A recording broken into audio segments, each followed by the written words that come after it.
The story begins in the city square of Lutetia, the capital of the Kingdom of Gallia, where the king and his loyal followers are about to be executed before a massive public crowd.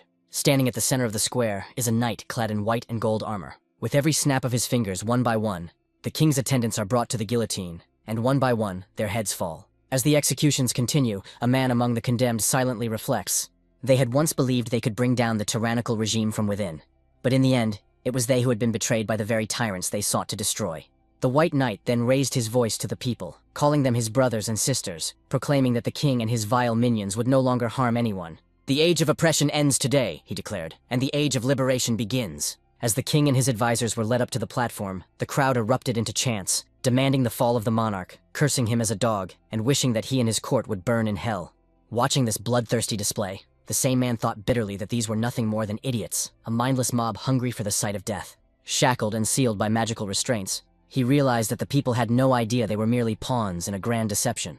The true tormentors of the kingdom were the ones orchestrating this spectacle from behind the scenes.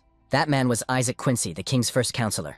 According to Isaac, the so-called Order of Liberation was a group of aristocrats who pretended to fight for the people's freedom, when in truth, they were puppets of the de Saxe family, the true tyrants who had ruled Gallia from the shadows for centuries. The de Saxes had manipulated the populace into believing that liberation was within reach, using it as an excuse to slaughter their political enemies. The White Knight continued to address the crowd, declaring that the moment they had all been waiting for had finally come, the execution of the king and his counselors. He accused the monarch and his men of not only robbing and starving their people, but also of conspiring with demons, sacrificing thousands of innocent lives in their lust for power. "We, the Order of Liberation," the knight proclaimed, "will never tolerate such despicable acts." But Isaac could only sneer. In his mind, they were all bastards, liars weaving false tales to justify their coup. The so-called secret meetings with the Demon King were nothing but fabricated excuses to appease the bloodthirsty revolutionary mob.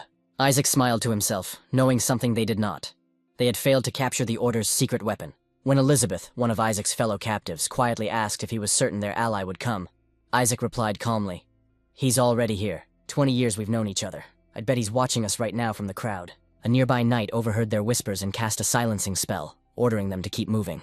As Elizabeth passed him, the knight sneered and said it was a shame such a beautiful woman would die soon. Grabbing her face, he leered, suggesting they could spend her final minutes together behind the platform. Isaac's voice darkened with fury. "Let her go," he growled. But the knight only laughed, taunting Elizabeth, asking if she wanted a few moments of pleasure before her head rolled.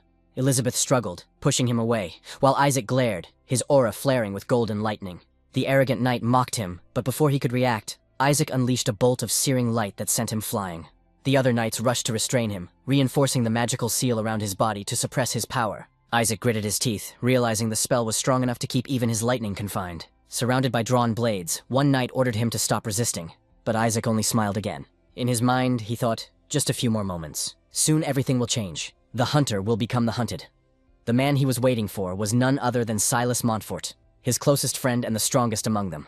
Isaac recalled their youth, meeting at the academy when Silas had just begun to awaken his powers. The de Saxe family had slaughtered Silas's entire bloodline, and from that shared hatred, they became brothers in arms, rising through the noble ranks together.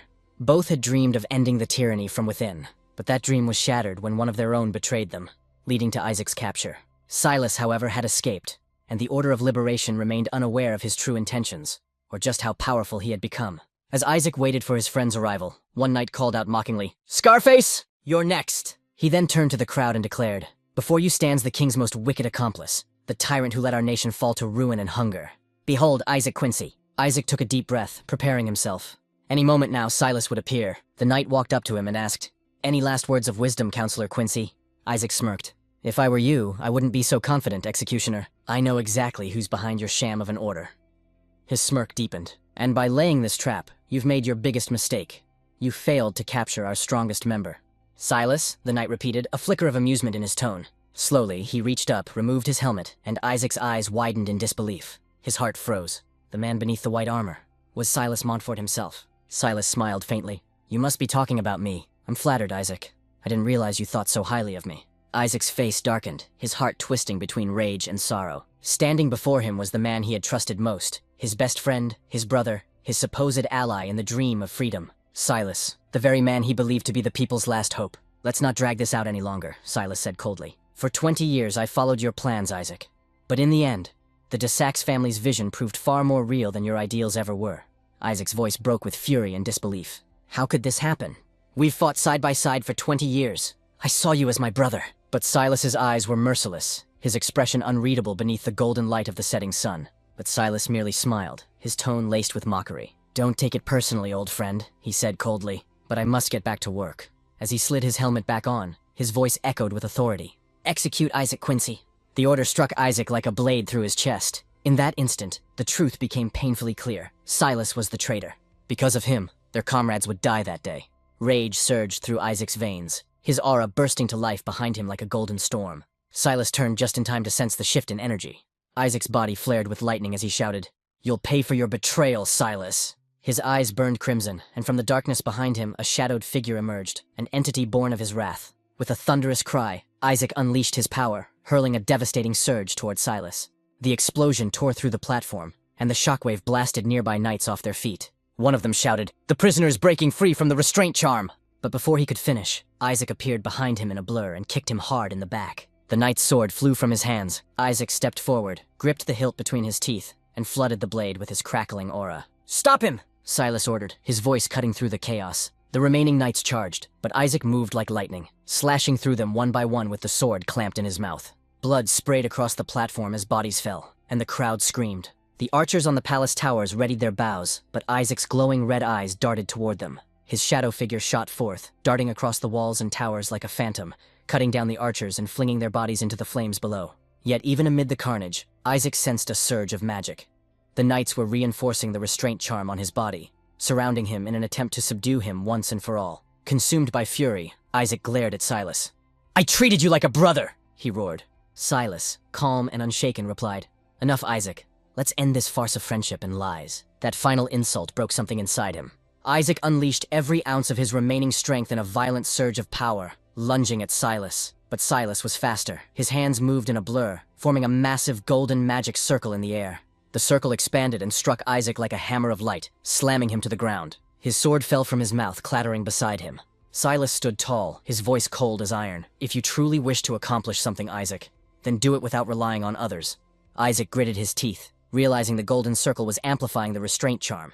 It was binding him tighter, suppressing every drop of his power. Paralyzed and gasping, he could only watch as Silas seized him by the collar and hurled him toward the guillotine. The knights grabbed hold of him, forcing his head onto the wooden block. Struggling to lift his gaze, Isaac stared at Silas and rasped, "Why, Silas? What did I do to deserve this betrayal?" Silas paused, his expression hidden beneath his helmet. "You did nothing wrong," he said calmly. "But you were always just a pawn, and now your usefulness has ended." He snapped his fingers. The blade of the guillotine dropped. A sickening thud echoed across the square. Isaac's world went dark. Even as his blood spilled onto the platform, his eyes remained wide with disbelief, unable to accept that everything had ended this way. But then, his blood began to glow. A radiant crimson light enveloped his lifeless body. When Isaac's consciousness returned, he was surrounded by roaring flames. The world burned around him. Screams, chaos, and the stench of smoke filled the air. He blinked in confusion, his voice trembling. "Am I in hell?" He laughed bitterly, the sound half insane. "How ironic. I devoted my life to freeing the people from tyranny. And this is my reward? Damn it all." His laughter turned hollow as he fell to his knees, his face shadowed with despair. "I don't deserve this. I don't." Then suddenly a voice called out from the inferno. "Isaac, snap out of it! This isn't the time to lose yourself. Hide quickly!" Isaac's eyes widened. That voice, it was familiar. He looked around and realized the burning village surrounding him. He knew this place. "This is our village," he whispered. "Is this what hell wants to show me? To relive the destruction of everything I lost?" He noticed the armor of the approaching soldiers, its Eastern design unmistakable. "Count Ravel's army," he muttered. The voice shouted again. "Don't just stand there, Isaac. Move!" He turned and froze. The man yelling at him was none other than Gavin, his childhood friend, dead for over 20 years. He had been killed the night Count Ravel's soldiers destroyed their home.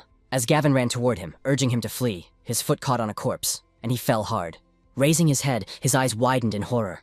One of Ravel's soldiers was already upon him, sword drawn. "This is the fate of all who defy Count Ravel." The soldier snarled, lunging forward. Isaac reacted on instinct, diving toward a fallen shield. Grabbing it, he blocked the soldier's downward strike with a loud clang that rang through his arms. Before the soldier could recover, Isaac kicked him in the side, but the man barely flinched. Isaac frowned, his heart racing. He realized with dread. His powers were gone. The soldier smirked. "Not bad for a peasant," he sneered, drawing back his sword. "A shame you're so insolent. You could have made a fine soldier." As Isaac caught a glimpse of himself reflected in the soldier's armor, his breath caught. The scar on his face was gone, and he looked younger, far younger than before. He barely had time to process it before Gavin shouted, "Isaac! Run!" But it was too late. The soldier swung his blade down, and Isaac caught the weapon with his bare hands. The soldier's strength overwhelmed him. "You think you can stop me? I'll split you in half," he growled, pressing down harder. Isaac's mind raced. He's stronger. I can't overpower him. I need technique, not brute force. Spotting a gap in the soldier's armor, a thin seam at the neck, Isaac twisted his body, dodging the next strike. In one swift motion, he slammed his elbow into the soldier's throat. The man gagged, dropping his sword. Isaac caught it midair, his instincts roaring back to life. 20 years on the battlefield, he muttered coldly. "I haven't forgotten a thing." And with a single decisive swing, he cleaved the soldier's neck, ending the fight in one stroke. Gavin couldn't believe what he just witnessed. He immediately asked Isaac where and how he learned to perform that kind of attack. Isaac fell silent for a moment. Instead of answering, he grabbed Gabin's face and squeezed it lightly. Then with a faint smile, Isaac said, "So you really are alive?"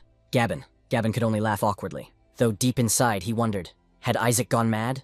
Or was he still in shock from what had happened to their village? Meanwhile, Isaac silently confirmed to himself that everything was real. He had indeed returned to a time 20 years in the past. But one great question troubled him.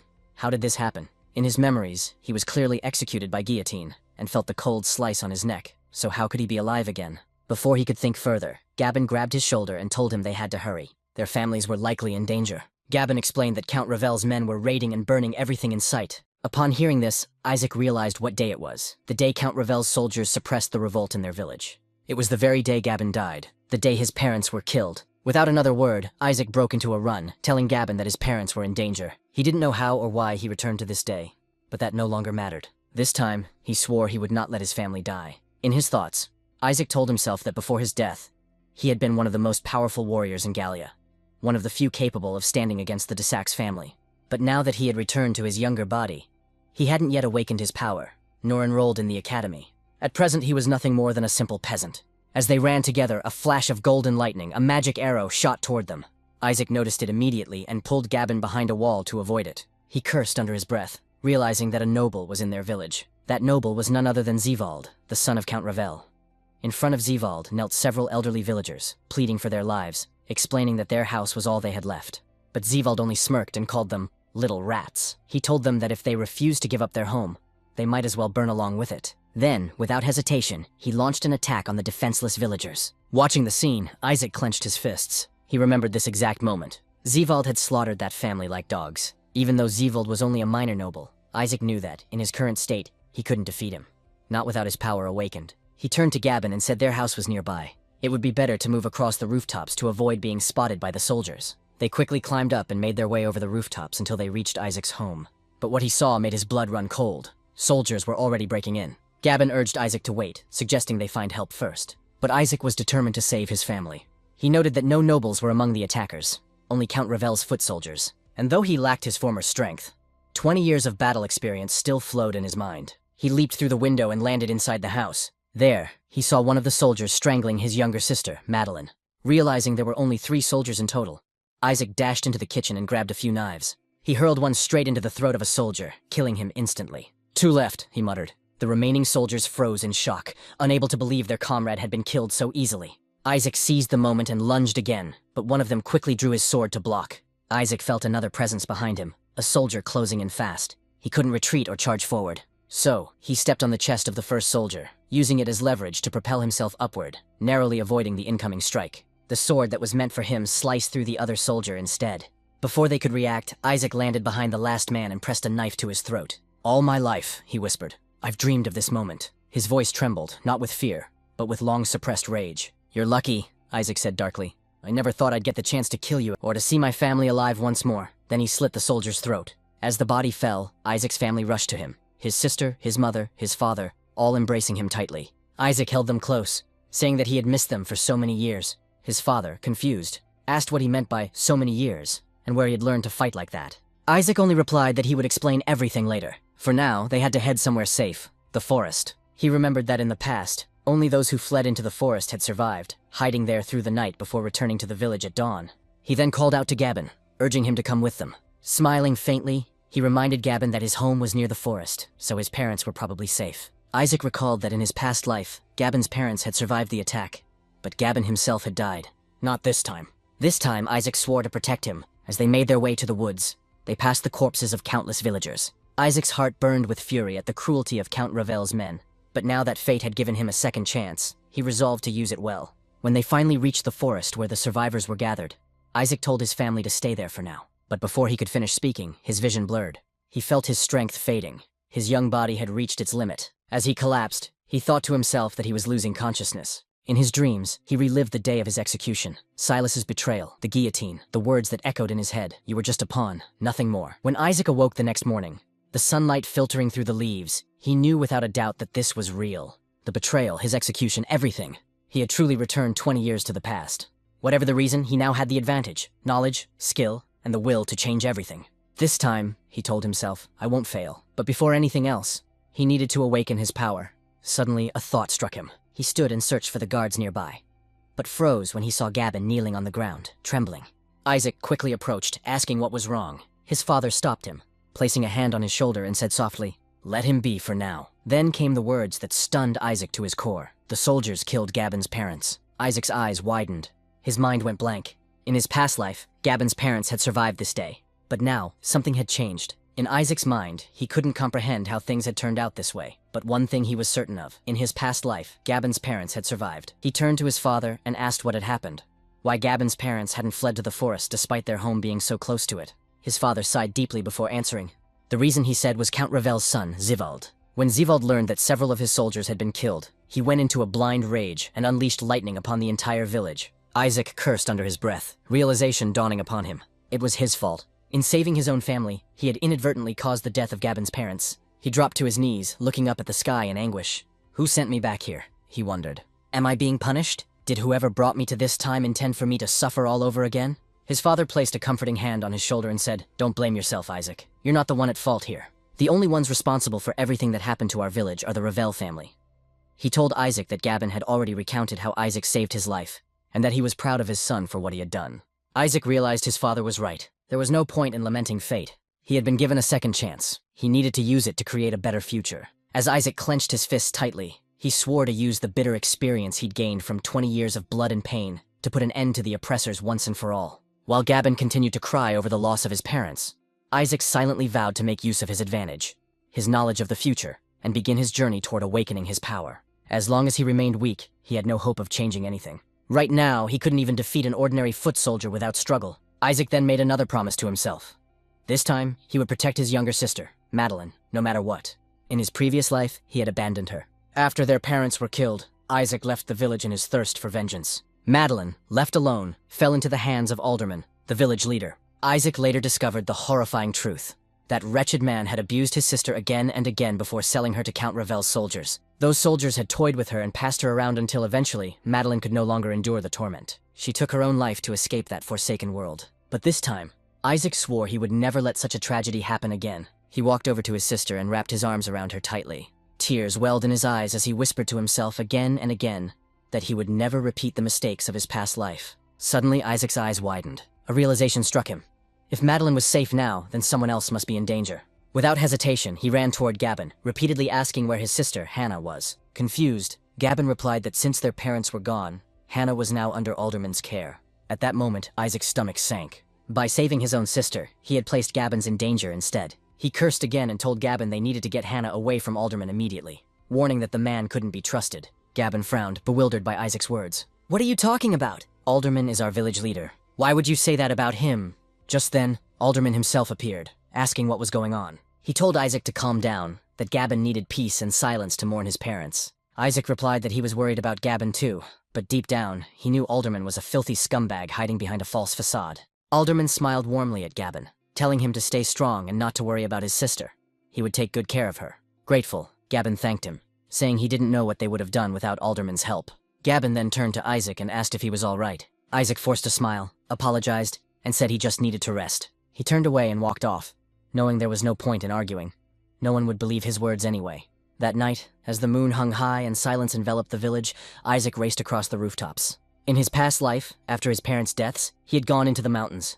After weeks of isolation and meditation, he had awakened the dormant power within him. This time, he knew exactly what to do. He could trigger his awakening in just 2 days. As he looked down at the ruined village below, he realized that Zivald's rampage had caused even greater destruction this time around. But right now, there was something else that demanded his full attention. a mouse trapped by a snake. Following the sound of muffled cries, Isaac approached a house. Inside, he heard Hannah's trembling voice shouting, "Stay back!" Alderman was using large hounds to terrorize the frightened girl, who could do nothing but cry and beg. The man grabbed her wrist, smirking cruelly. "Relax," he said. "You might as well enjoy this. No one's coming to save you." But before Alderman could go any further, a cold voice cut through the air. "Even in this life," Isaac said from the doorway, "you're still the same disgusting vermin you've always been." Alderman turned in shock, eyes widening as he recognized the intruder. "Isaac!" he spat. "What are you doing in my house? Do you have a death wish?" He barked an order and his dogs charged at Isaac. With lightning reflexes, Isaac ran toward the door, thinking quickly. He had to draw them away from Hannah. As the dogs lunged, he sidestepped, letting them rush past and out through the open door. The moment they were outside, Isaac slammed it shut, trapping them out. Alderman's expression darkened. Gripping the handle of his axe, he snarled, "You've got guts, boy! But soon enough this axe will be buried in your skull. And since you're about to die anyway, let me share one of my little secrets." Resting the weapon on his shoulder, Alderman grinned wickedly. "I was the one who asked Count Ravel's men to kill your parents. That way, your sister would end up under my care. But since your parents are still alive, I guess I'll just have to finish the job myself." He threw back his head and laughed. Isaac's expression grew cold and sharp. "Are you done talking?" he asked. "I've known for a long time that you were connected to Count Ravel. You helped him plan the raid on our village, didn't you? In exchange, he promised you a noble title." Alderman froze, his confidence cracking. How do you know that? Who told you?" Isaac smirked. "You did. Right before I gutted you in my previous life." He drew his blade, his voice turning venomous. "Believe it or not, I've already killed you once, and I can't wait to do it again." Isaac charged. But before he could close the distance, Alderman swung his axe with surprising speed. Isaac barely dodged the blow and realized how fast the man was, especially for his size. Still, he could read his movements. Isaac shifted behind Alderman and slashed at his leg, drawing blood. Alderman stammered, staggering back. He swung his axe again, shouting that Isaac had just gotten lucky, but Isaac dodged effortlessly. "You shouldn't sound so sure," he said, striking again from behind. Sweat began to drip from Alderman's brow. "Who taught you to fight like this?" he demanded. Isaac's voice was cold and steady. "That doesn't matter. What you should be thinking about is how I'm going to tear you apart." He lunged forward, his movements sharp and fluid. "This will be over quickly." But Alderman laughed. "You seem to have forgotten, boy," he growled. "Between the two of us, I'm the true master here." As he finished speaking, a surge of energy erupted from him. His body crackled with electricity. Isaac barely had time to react before lightning shot forth, striking him in the chest and hurling him into a wall. Pain seared through his body.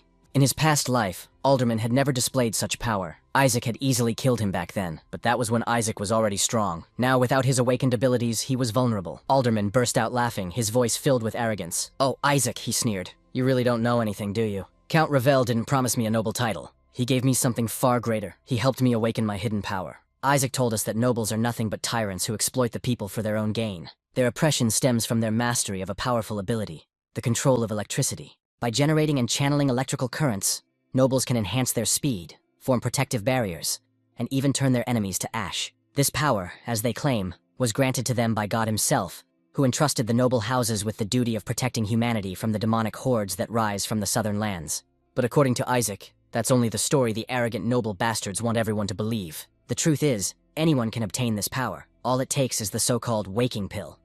It's a secret drug developed by the nobles themselves, capable of granting anyone who consumes it the ability to manipulate electricity. Alderman admitted that this pill was unknown to the general population, a secret carefully guarded by the nobility. After taking it himself, he awakened to his own power, and proudly declared that Count Ravel hadn't lied to him. At last, he said, he could leave this filthy, corrupt village behind and take his rightful place among the nobles. With his newfound power, he would no longer be a mere peasant. But Isaac only laughed. "A commoner like you will never become a true noble," he said coldly. "At best, you'll end up as one of their obedient dogs, doing their dirty work until the day you're no longer useful."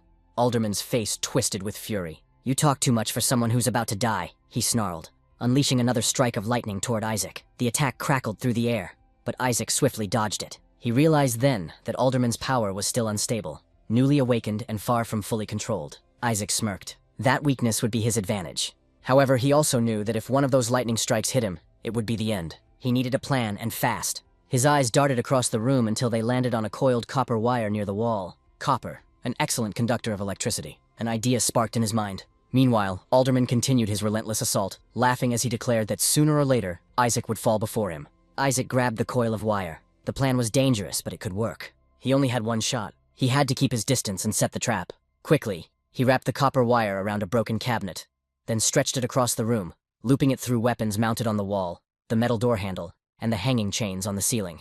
Everything's ready, Isaac thought. Now all that's left is for him to strike with all he's got. Hiding the wire behind his back, Isaac gave Alderman a mocking smile. What's wrong? Can't even hit a peasant like me? And you call yourself a noble? Alderman's face turned crimson with rage. You dare insult me? He roared. If you think you can trick me with your pathetic schemes, you're dead wrong. He raised his arm, lightning surging violently. This ends now. As the thunderous bolt shot forward, Isaac braced himself and released the copper wire. The electricity struck the coiled metal, spreading instantly throughout the network of wires he'd laid out. Sparks exploded across the room. It's working, Isaac thought, his heart pounding as he dashed toward Alderman. The copper wires hummed with power, Alderman's own electricity surging through them. Alderman's eyes widened in shock as Isaac suddenly appeared behind him. Every movement, every dodge Isaac had made earlier, had been part of the setup, laying the trap with each evasive step. Now the entire room was alive with lethal current. This is where it ends, Isaac said. With a fierce kick to Alderman's gut, he sent him flying backward into the web of copper wires. Alderman screamed as the electricity coursed through his body, convulsing violently. His hair burned, his skin charred, until he finally collapsed to the ground, twitching and smoking. How did you do this? Alderman gasped, his voice weak and broken. Isaac stared down at him, panting, his expression cold. He hadn't expected Alderman to still be alive. You actually survived that? Impressive, he muttered. Picking up a blade from the floor, Isaac slowly approached. Wait! Alderman stammered. We can talk about this. I can speak to Count Revel. I can even make you a noble too. Isaac's eyes darkened. You still dare to beg after what you did to my sister? What are you talking about? I didn't do anything to Madeline. Alderman protested desperately. Isaac's steps grew heavier as he neared him. In this life, or the next, every time our paths cross, I'll make sure to end your miserable existence, he said in a low, chilling voice. With one swift strike, Isaac finished him off. Then, turning toward the unconscious Hannah, he carefully lifted her into his arms. Moments later, the girl stirred weakly, her voice trembling. Isaac smiled faintly. It's all right. You're safe now. I'll take you to Gabon. But as soon as he kicked the door open, the guard dogs outside began barking furiously, their snarls echoing through the night. They growled at Isaac, baring their teeth. However, when Isaac glared back at them with cold, piercing eyes, their aggression instantly vanished. The fierce dogs whimpered, lowering their heads in submission. Isaac smirked. Good dogs, he muttered before walking away into the night. Back at Isaac's home, his father reassured Gabon. Don't worry. Isaac will return soon, I'm sure of it. Just then, a knock came at the door. Gabon rushed to open it, only to see Isaac standing there, holding his unconscious sister. Hannah! He cried, his voice breaking. What happened? Alderman, Isaac said darkly. That snake helped the Eastern faction plan the attack on our village. He also tried to... Isaac's voice faltered, his jaw tightening. Shh. He tried to violate your sister. Gabon's eyes widened in horror. What? Are you sure he didn't follow you? He won't be hurting anyone ever again, Isaac replied firmly. It's over. He set Hannah down gently. Listen to me carefully. I can't explain everything right now, but while I'm gone, you must all stay here in the village. For the moment, this is the safest place to be. I'll return in a few days. His father nodded solemnly. You've saved us, Isaac. Whatever your plan is, we'll help however we can. We can't let Count Revel's tyranny continue any longer. Isaac clasped his father's hand and smiled faintly. You can count on me. I'm proud of you, my son, his father said, smiling warmly. That night, Isaac set out once more. This time toward the mountains. As he climbed higher, the wind howled fiercely and his thoughts turned inward. Almost there, he whispered. Just a little further. He remembered the same mountain from his past life. How he had fled here after his parents' death, lost in grief and rage. For weeks he had wandered the countryside, half mad with despair, until he found himself at the summit beneath a towering old tree. Exhausted, he had collapsed there to rest, and that was when it happened. A blinding bolt of lightning struck him down. He recalled that the same tree was often hit by lightning. It was practically a natural lightning rod. Now, standing before it once again, Isaac looked up at the storm brewing overhead. The wind roared, thunder rumbled in the distance. A storm is coming, he murmured. This time, I'll awaken my power on my own terms. According to Isaac, the noble's so-called God-given power has nothing divine about it at all, because every human being possesses the potential to wield electricity. It's simply a matter of unlocking it. There's a specific region in the human brain that, when activated, allows a person to control electricity as naturally as moving a muscle. To awaken this dormant ability, the nobles developed the awakening pills, ensuring a constant lineage of powerful wielders from generation to generation. But it wasn't always that way. The first people to discover this power weren't chosen or blessed. They were struck by lightning. A lightning strike, Isaac explained, is a far more effective method than taking an awakening pill. It unlocks vastly greater potential, but of course, it's extremely dangerous. Almost everyone who attempts it dies in the process. That's what pushed the nobles to study the phenomenon and create the safer, weaker alternative, the awakening pills. In his past life, Isaac had been accidentally struck by lightning and survived. As he watched the storm approaching now, he realized he only needed to wait for the right moment. He was certain the next bolt would strike him. When thunder roared across the heavens, Isaac looked up and whispered, "This is it. The lightning I've been waiting for." As the bolt descended, he shouted, "Vengeance will be mine!" But the lightning never hit him. Cursing under his breath, Isaac clenched his fists in frustration. He knew he wouldn't get another chance. The storm was already moving toward the cliffs. Without hesitation, he climbed down from the tree and tied a rope securely around his waist. If he had to jump, he would. He just prayed the rope wouldn't snap. Sprinting toward the cliffside, Isaac shouted at the sky, "Are you testing me? Do you doubt how far I'll go for revenge?" Without another thought, he leapt. As he fell, a deafening crack split the air, and a blinding bolt of lightning struck him squarely. His scream echoed across the mountains as unbearable pain tore through his body. His vision blurred, and his eyes began to glow with a fierce crimson light. Then everything went dark. A few moments later, a red lightning bolt exploded upward from the abyss. The ground trembled, and from within the blinding storm of energy, Isaac rose, eyes burning red with power. "Vengeance will be mine," he said, his voice calm but seething with fury. Climbing back up, Isaac laughed with exhilaration. His power had returned at last. In his previous life, it had taken him years to master the use of electricity, because awakening was only the beginning. But now, with 20 years of experience behind him, he knew exactly how to control it. To test his strength, he raised his hand and unleashed a powerful blast. A massive boulder in front of him split cleanly in half. "Not bad," he muttered, smirking. Then, with another motion, he crushed the remaining fragments into dust. Next, he decided to test his speed. Channeling electricity through his legs, Isaac dashed down the slope like a flash of lightning. About 100 meters per second, he estimated. Acceptable for now. He then wondered if he could summon his avatar like before. Gathering his full strength, he focused, and a small, faint figure of lightning appeared before him. "So my power's still incomplete," he said to himself. The avatar, he recalled, was the manifestation of an electricity wielder's soul. Only those who had achieved complete mastery could summon one. A single noble with an avatar could annihilate entire armies, obliterating anything in their path. "I'll need to train harder," Isaac said. "Good thing this place is quiet." But then, to his surprise, a familiar voice called out, "Isaac!" He turned sharply. It was Madeline. "What are you doing here?" he asked. Madeline crossed her arms. "I should be the one asking that. You've been acting so secretive lately, I had to follow you. And now I find you shooting lightning from your hands?" Isaac froze. He realized he couldn't hide it anymore. The truth had to come out. Sitting together on the rocks, Isaac took a deep breath and said, "Madeline, I came from the future." Madeline blinked, then burst out laughing. She punched his shoulder playfully. "Really? After everything we've been through, this is when you decide to joke around?" Isaac sighed inwardly. Of course she wouldn't believe him. It did sound insane. Smiling warmly, Madeline said, "Whatever the reason, I still can't believe you're an awakener now. Everything's going to change, Isaac. You can go to the academy, protect us from those scummy ravels, and we'll finally live like nobles, rich and free." But Isaac shook his head. "Don't get too excited. You're right about one thing. I can protect us now, but we have to keep this a secret for the time being. Promise me you won't tell anyone what you saw." Madeline smiled softly. "You don't need to explain anything. I trust you. You've already saved us once. That's enough for me." The siblings stayed on the mountain overnight, and by dawn, Isaac began his training. After meditating, he told Madeline, "All right, start throwing the stones." Madeline hurled the rocks one by one. Even with his back turned, Isaac could sense them coming. He turned and used his lightning to intercept each one mid-air. Out of 15 stones, only one slipped through. "You learn fast," Madeline said, amazed. "It's like you've been using lightning all your life." "Not yet," Isaac replied, smirking. "But you're not coming down from that tree until I catch them all. Are you serious?" "I've been up here for hours," she complained. "Last one then," she said, throwing the final volley. Isaac unleashed his power, slicing all 15 stones cleanly in half. "You hit them all!" Madeline exclaimed. "Exactly," Isaac said. "Now, let's make it 16. As they continued, Isaac's thoughts grew heavier. He remembered how, after Gabon's parents were killed, he had cursed the forces of the heavens, convinced that fate itself was punishing him. Yet despite the harshness of his training, he found himself at peace whenever he saw Madeline smiling. He realized these were the happiest days he'd had in 20 years. But he knew this peace wouldn't last. Soon he would face Sila, the traitor who betrayed him in his past life. Before that, however, the rebels had to be dealt with first. The tyrants who burned their village, slaughtered his parents, and drove Madeline to take her own life. In his past life, Isaac had failed to avenge them. By the time he had mastered his power, he had already become a high-ranking noble himself, bound by politics and the regime's deceitful plans. His revenge would have exposed everything and destroyed their movement from within. Useless, Isaac muttered bitterly. All of it was useless. But this time things would be different. This time, he would stop at nothing to make them pay.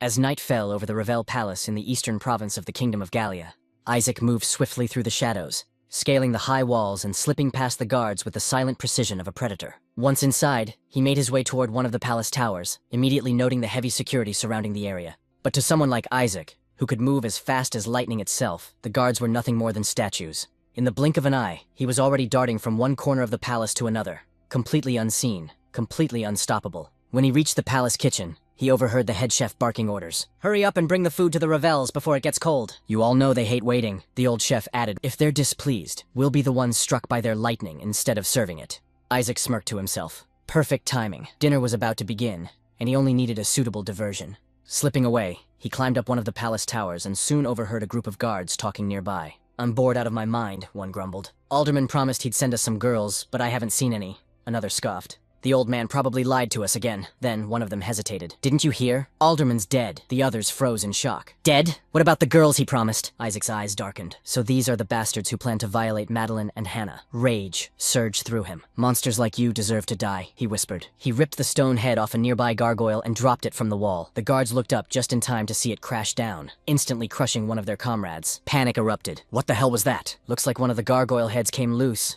another shouted. "Damn it, this castle's falling apart." "Is he dead?" "Yeah, he's gone," confirmed a blonde-haired guard. "Let's call for the others to clean up." As they hurried off, Isaac slipped away unnoticed. His distraction had worked, but as he navigated the labyrinthine corridors, he realized the Revel castle was like a maze. Rooms stacked upon rooms, towers upon towers. He needed a vantage point. Gathering his lightning around him, he shot upward, scaling walls and stairways until he reached the top of one of the tallest towers. From there, his sharp gaze fell upon a lavish chamber, Count Revel's quarters. "Found you," he murmured. He descended swiftly, moving through a dim, narrow hallway. "Start from the top, finish at the bottom," he thought. When he reached the guarded door, he knew instantly. It was the Count's room. Lightning flared around his hand. "Time to make you pay for everything you've done," he whispered. The guards barely had time to react before he was on them. In a flash of blinding light, Isaac grabbed their heads and electrocuted them where they stood. Their bodies collapsed, smoke rising from their charred armor. Picking up one of their fallen swords, Isaac muttered, "Mind if I borrow this?" "Not like you'll be needing it." With a kick, he burst through the chamber door. "Your fun ends here, Count Revel. It's time to pay for your sins." Count Revel merely squinted at him, unimpressed. His son, Zivald, continued sipping wine with an arrogant smirk. "See, father? I told you the man who killed Alderman would come to us. This peasant?" The Count sneered. "Is he an assassin? I don't see the skill in him to kill Alderman, unless he stole the man's awakening pills." The Countess, lounging beside them, tilted her head and asked mockingly, "Tell me, boy, feeling particularly potent tonight? A little tingle, perhaps?" Isaac clenched his jaw. So this is how nobles behave. Mocking and cruel, looking down on commoners like they're nothing. "But that ends tonight." "You're right," he said coldly. "I'm the one who killed Alderman, the traitor who helped you plan the massacre of my village." At that, Zivald chuckled and turned to his father. "Then you owe me 100 gold coins, father. Alderman was just our pawn. This peasant was after us all along." The Count yawned. "You understand these peasants better than I do, son. I assume the fool killed over a stolen chicken or something. Those dirty savages would kill each other before he could finish." Isaac's lightning sliced the roast chicken clean off the table. "Enough talk, you pot-bellied pig," Isaac snapped. "You know what that means, don't you? That's what the high nobles in the capital call you, the pot-bellied pig of Gallia." Isaac smirked. "In my past life, I mingled with the high nobility. Mocking the provincial lords was one of their favorite pastimes. Count Revel was always their joke." The Count's face twisted in fury, eyes blazing. "What did you say to me?" Isaac grinned wider. "You heard me. You and your wife. The pot-bellied pig and his ugly sow." Gasps filled the room. "Even in the eyes of the high nobles," Isaac added. "You're just peasants like the rest of us." The Countess shrieked, trembling with rage. "You insolent worm! You'll pay for your words." She raised her hand, lightning erupting from her palm in a thunderous blast that engulfed the room. Smoke filled the air. When it cleared, Isaac stood unharmed, smiling. "Is that all you've got, sow?" The Countess's eyes widened in disbelief. Impossible. She gathered more power, screaming, "Let's see if you survive this!" But before she could unleash it, her expression twisted in horror. Her body convulsed as lightning crackled wildly over her skin, out of her control. Isaac's eyes glowed coldly. Weak wielders like her can't properly channel their energy, pouring in too much power without control. Always a fatal mistake. A single spark was all it took. Her body exploded in a violent flash. When the light faded, nothing remained but ash. The Count and Zivald stared in horror. "What did you do to her?" The Count roared. Isaac appeared behind him in an instant. "Don't worry," he whispered. "You'll be joining her soon." Before he could strike, Zivald launched a counterattack, lightning crashing against Isaac's aura. The Count joined in from behind, flanking him. Isaac dodged, weaving through their strikes like a phantom. "Jump and dodge all you want! You attacked nobles, you're finished. After I kill you, I'll burn your filthy village to the ground." Isaac smiled darkly. "Don't get too confident, little piggies. The wolf has arrived." Zivald lunged, roaring in fury. Isaac barely moved, sidestepping every strike with effortless precision. They have power, yes, but it's artificial, borrowed. Gifted by pills, not earned. Then the Count came from behind with a heavy blast. Facing two opponents at once was dangerous, even for Isaac. He ducked under Zevald's swing, only for the Count to strike immediately after. When the two saw an opening, they attacked simultaneously, but that was exactly what Isaac had been waiting for. Lightning surged across his body as he deflected both attacks in one motion. In the next instant, he kicked Count Ravel hard in the gut, sending him crashing into the wall. Grabbing Zevald by the wrist, Isaac's voice turned cold. "You've tormented my village long enough, calling yourself God's chosen. Now wash away your sins, with your blood." Zevald screamed as lightning enveloped him, burning him alive from the inside out. The Count's rage exploded. "You insolent beast," he shouted, channeling his full power into a final desperate attack. But when the smoke cleared, Isaac still stood tall, unfazed. The Count's eyes filled with despair. Who are you?" he stammered.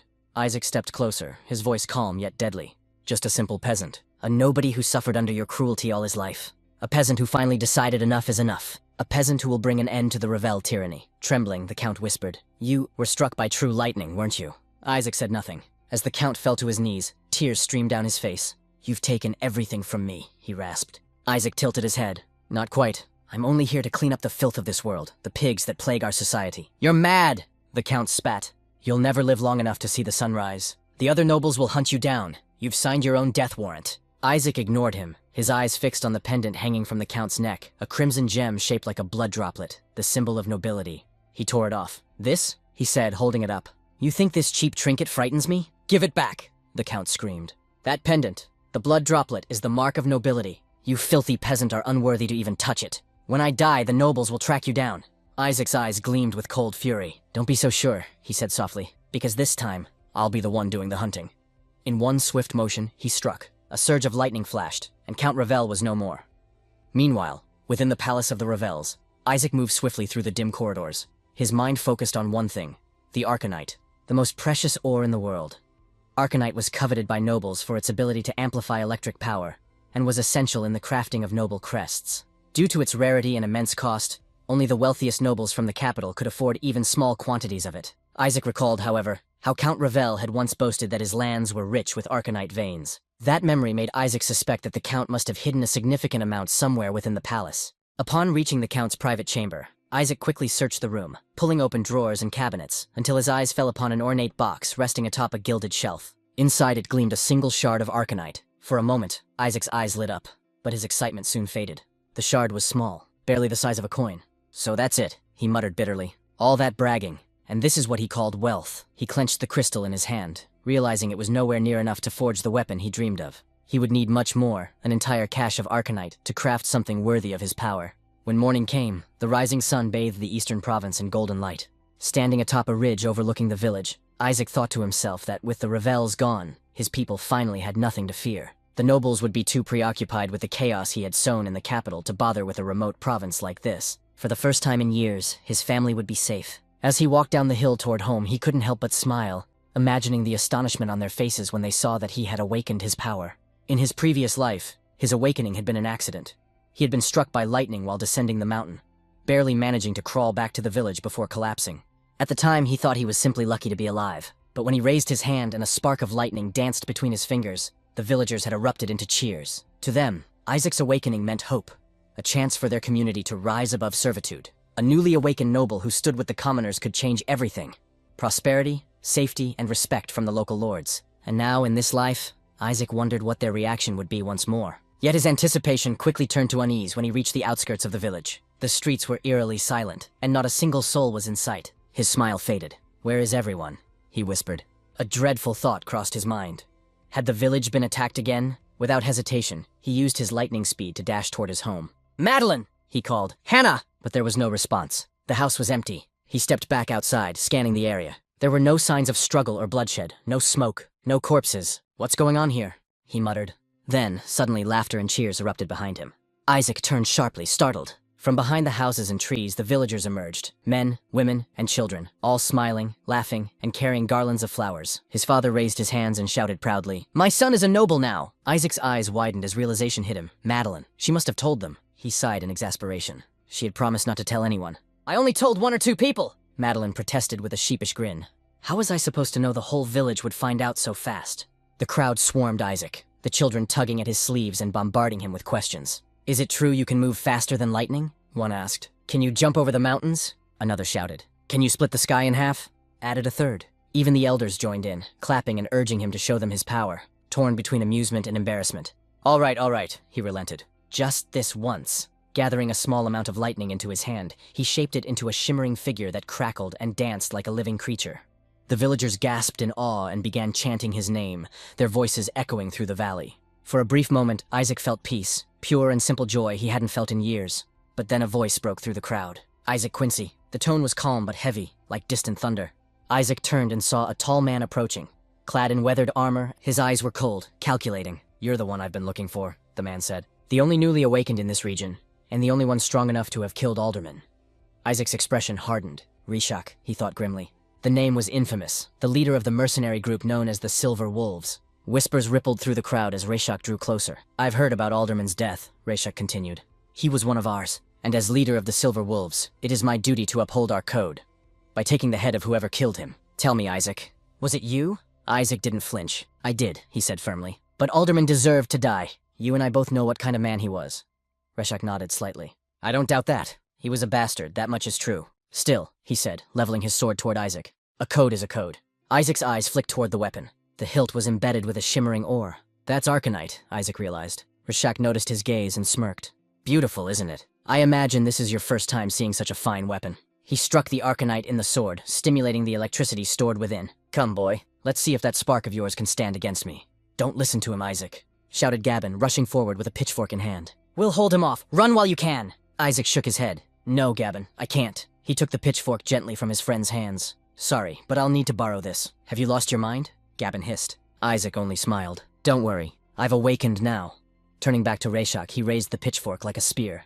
"I accept your challenge, but let's take this outside the village." Reshak grinned. "No need. This ends right here." Without warning, he lunged forward, his blade cutting through the air. Sparks flew as Isaac blocked the strike with the pitchfork, his arms trembling under the impact. "Damn you," he thought. "Attacking me in the middle of the crowd?" He looked around. Too many people. If he used his full lightning power here, the villagers could get caught in the blast. "Everyone back away!" he shouted. "Stay out of this!" As the villagers retreated, Reshak pressed forward, striking again and again. "Tell me," he said with a smirk, "have you already mastered your power despite awakening so recently? You're holding back, aren't you? Afraid your lightning might hurt them?" Isaac gritted his teeth. The man was clever, too clever. He'd fought nobles before, that much was clear.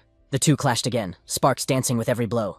Isaac parried another swing and spun away, lightning coursing through his arms. "Let's see you dodge this," he muttered. Channeling energy into the pitchfork, he hurled it toward Reshak. The weapon streaked through the air like a bolt of light, but Reshak sidestepped effortlessly. "You'll have to do better than that," he barked. Isaac smirked. "Don't get too comfortable." The pitchfork struck the ground, and in that instant, Isaac vanished in a flash of lightning.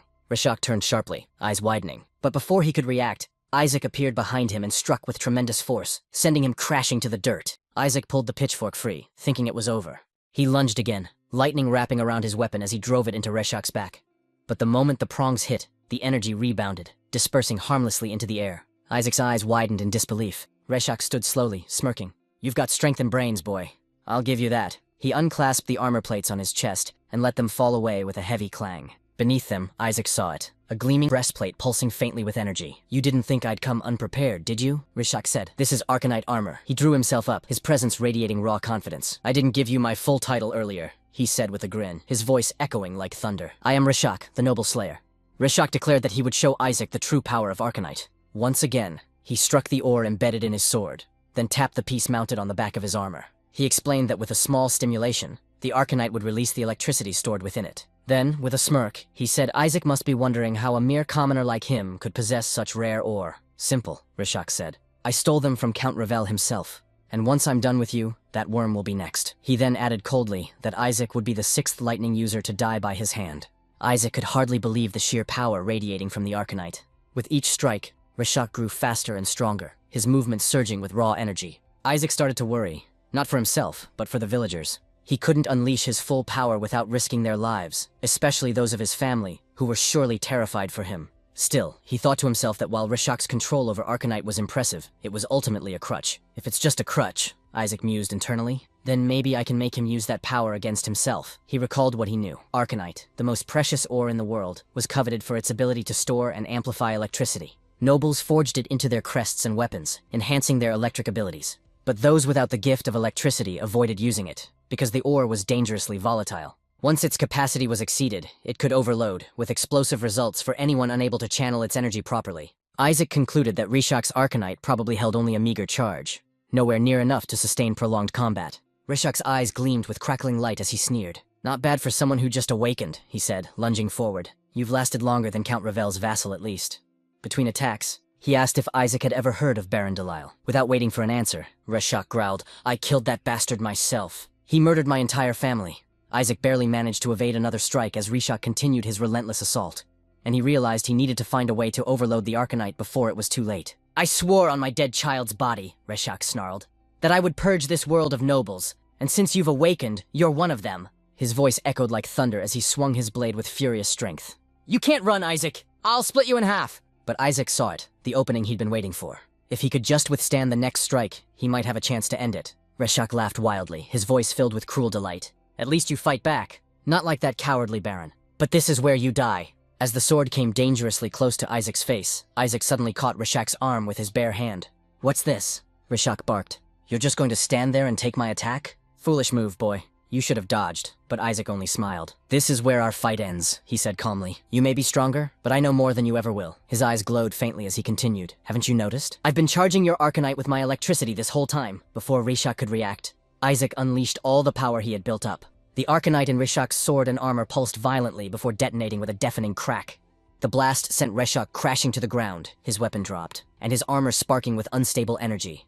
Isaac stared down at him, panting. Just as he suspected, the overload was too much for Rishak to handle. It took years of training to withstand that level of voltage, and Rishak had none of it. Moments later, Isaac's family rushed to his side, asking if he was hurt. He smiled faintly and assured them he was fine. Meanwhile, still on his knees, "How did you beat me?" he muttered. "I just turned your weapon's power against you," Isaac replied. "You were undone by your own strength." Rishak gave a bitter laugh. "I suppose it's fitting that I'd fall to a noble. I have no regrets dying by your hand. So finish it, boy. Give me an honorable death." But Isaac shook his head. "No, I have no intention of killing you." Rishak scowled, confused. "What are you saying? You deny me an honorable end? That's against the mercenary code." Isaac's expression softened, and a faint grin appeared on his lips. "I'm not a mercenary," he said. "I follow a different code, the code of the Protectors. And according to that code, once an opponent is vanquished, he becomes the victor's vassal." He pointed toward Rishak. "You're the leader of the Silver Wolves and the so-called Noble Slayer. That means you now serve me. From this day on, you will protect this village, my home." "Protect your village?" Rishak asked, bewildered. "Yes," Isaac said firmly. "We share the same goal, to end the tyranny of the nobles. You know the ways of battle better than anyone. So, I'm ordering you and the Silver Wolves to guard my family and this village while I journey to the capital to send those noble bastards to hell." For a moment, silence hung between them. Then Rishak smiled faintly, lowering his head. "Very well, you have my word. As long as I breathe, no one will harm anyone from this village." Isaac nodded, then added, "One more thing, I need your sword. The Arcanite embedded in it will be useful to me." A few days later, Isaac was at his forge, reshaping the Arcanite into a new weapon. He told himself that by curving the blade, he could enhance its ability to conduct electricity. When he finally held the completed sword, he admired its sleek shape and faint hum of power. "In 10 years, he said quietly, "curved swords like this will be common among the nobles. Until then, I'll have the edge." He wrapped the weapon carefully and slung it across his back. After saying farewell to his family and the villagers, assured that Rishak would keep his word, Isaac prepared to leave. Madeline promised to help him train when he returned, while Gabin shouted that he shouldn't forget them once he became a city boy. Isaac smiled and said he'd be back soon. As he walked away from the village, he thought about the long journey ahead. This time, he would enroll in the academy again. But unlike in his past life, he had already mastered his power, and it would be there, at the academy, that he would once again meet his comrades, including Silas, his closest friend that betrayed him. If you enjoyed this chapter and want to see what happens next, make sure to hit that like button, subscribe, and turn on the notification bell so you won't miss our next update in this epic story.